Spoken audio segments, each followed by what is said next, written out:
from City University, New York, USA. So I would like to unmute Madam, and Madam will address. Good morning. I am so happy to be here with you to. Very good morning, Madam from India. Uh, I Good morning to you. Yes, I'm very happy to be here. It warms my heart to know that the research and the hard work of good social scientists, academicians, and practitioners is still going on in spite of the many challenges we have around the world. I feel it imperative that I at least give you some perspective of where we are in New York. I'm going to tell you a very personal story. 50 years ago, I was younger then, uh, and we experienced riots in the streets. We experienced looting. We experienced inhumane behavior that I thought I would never, ever see again. And I can tell you that yesterday we graduated the class of 2020.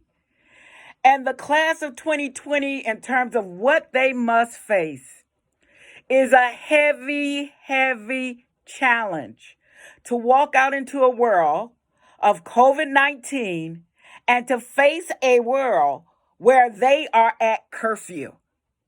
They cannot walk like others can walk. They cannot talk like others can talk because of the civil unrest. So that lets you know that the work that we do as practitioners, the work that we do as academicians, the work that we do as social scientists is so very important. There, these are not games we are playing. We seriously don't have many of the answers to the complex questions that we are facing now. And so that makes the work even more important. I've prepared a little bit that I'm going to talk to you just for a few moments because I'm not going to take much time because I too am looking forward to all of the great things that you have to share. But I want to say right now, we are at war with an unseen foe and united in a humanities quest for a resolution. This pandemic has brought the world together in looking for an answer. But when one thinks it couldn't get worse, it does. It has been difficult to reconcile the mass global deaths and illnesses that continue without knowing when the actual cure is going to take place. We hear a rumor of a cure here, a rumor of a cure there. And when we look, the cure is not yet there.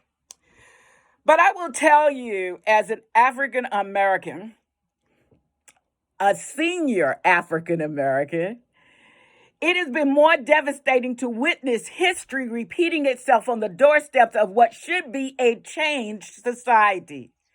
While the current collisions with history is racial in nature, it is very much about class. You should know I'm an economist. And so I don't just look at the racial issues, I look at the socioeconomic class issues. There's been much said about racial discrimination over and over and over, and there's no need to talk about the root causes of it.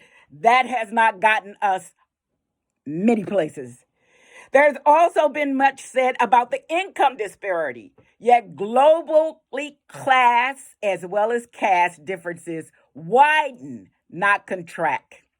Intuitively, we understand that massive numbers of unemployed and underemployed in the workforce globally is not sustainable. We know that. How will this world story unfold? It will take you, and many of us to work on these issues. There are many who believe that technology and innovations and entrepreneurship hold the key to access for opportunity in the future. I don't say that it's the only key, but I say that I and a group of scholars are looking at it as a key. Before the pandemic even happened, or before the current race and class crisis happened, because we've had these issues for a long time, even though people are saying, police brutality. Police brutality has been going on for a very long time in the U.S. And I suspect in other places, but I can only talk about personal experience from here. So we've been working on the future of work and entrepreneurship for the underserved.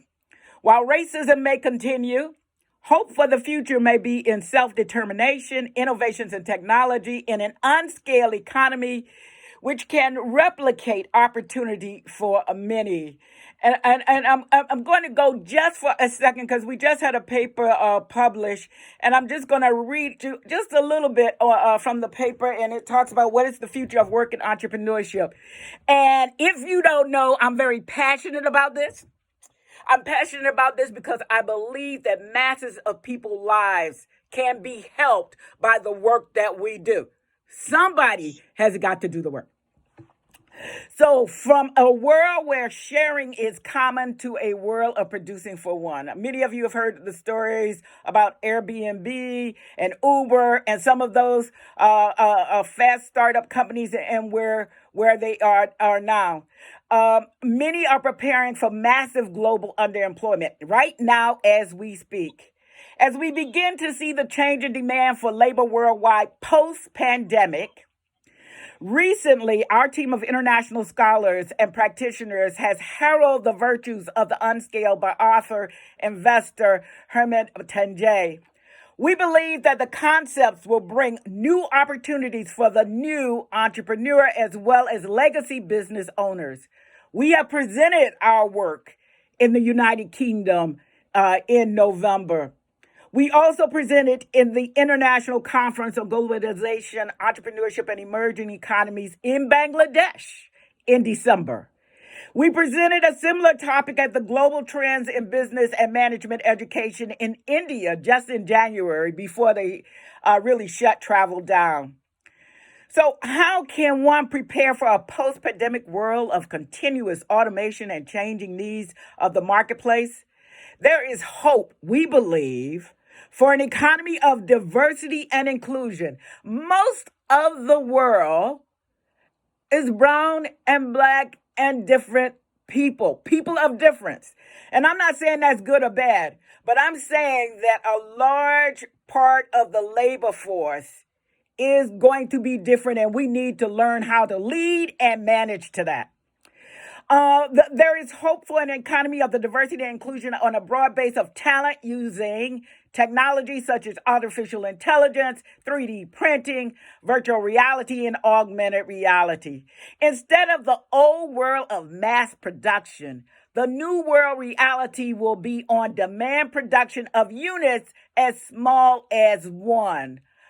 Sharpening new fusion skills. So my 2020 graduates that came out yesterday, they will be obsoleted if they don't get the new skills of the future. And so part of it is that they will always have to learn how to learn. You know, actually, I was talking to some of the students about this recently, and they were thinking that just because they got their degree, their bachelor's degree, that they had achieved, they had arrived, and there's not much more work to do. But what I shared with them is the work has only begun because some of the requirements in the job for the future, we don't even know what they are today. Some of the jobs, we don't even know what they are today. So I'm just going to give you one or two in the Deloitte study that we looked at on leadership. It said the number one skill cited by leaders is the future is they will need to think in the abstract, to synthesize relevant data and experience and diverse perspectives to develop solutions for problems with no history, no track record, or point of reference. And I'm going to stop there because you can pick up the citation itself. But how will you have a track record post-pandemic of the social ills and challenges or of the new technologies that have not even come? Your work is cut out for you. What I want to encourage you during the time that you have together, these 2 days that you have together, to encourage you to challenge each other, to think harder, to work harder. I want to encourage you to continue the good and hard work and the very meaningful work for the future of humanity. And with that, I thank you.